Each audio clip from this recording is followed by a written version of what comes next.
আসসালামু আলাইকুম ওয়া রাহমাতুল্লাহি ওয়া বারাকাতুহু। আজকে আমরা এই ভিডিওতে আলোচনা করব কোনো মুসল্লি যদি ইমাম সাহেবের আগে সালাম ফিরিয়ে ফেলে তাহলে তার নামাজ হবে কিনা। হ্যাঁ, তার নামাজ হবে, যেহেতু সে ইমামের ইক্তেদা করেছে, ইমামের অনুসরণ করেছে।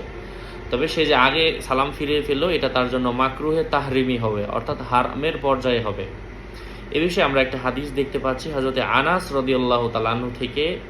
আল্লাহ রাসূল সাল্লাল্লাহু আলাইহি ওয়াসাল্লাম ইরশাদ করছেন, তিনি বলতেছে, আনাস রাদিয়াল্লাহু আনহু বলেছেন যে আল্লাহ রাসূল সাল্লাল্লাহু আলাইহি ওয়াসাল্লামের পিছনে আমরা নামাজ পড়লাম। নামাজের পরে রাসূল সাল্লাল্লাহু আলাইহি ওয়াসাল্লাম আমাদের দিকে ফিরলেন এবং বললেন যে, হে মুসল্লিগণ, আমি তোমাদের ইমাম, তোমাদের কেউ যেন ইমাম সাহেবের আগে রুকু সেজদা না করে। আল্লাহ রাসূল সাল্লাল্লাহু আলাইহি ওয়াসাল্লাম একবারে নিষেধ করে দিয়েছেন। এই আনাস রাদিয়াল্লাহু তাআলা আনহু এই হাদিসের মাধ্যমে আমরা জানতে পারছি। কিতাবুস সালাত নামক অধ্যায়ের মধ্যে বিভিন্ন কিতাবের মধ্যে এসেছে। যাই হোক, আরও আপডেট পেতে সাথেই থাকবেন, সুস্থ থাকবেন, ভালো থাকবেন। আসসালামু আলাইকুম ওয়া রাহমাতুল্লাহি ওয়া বারাকাতুহু।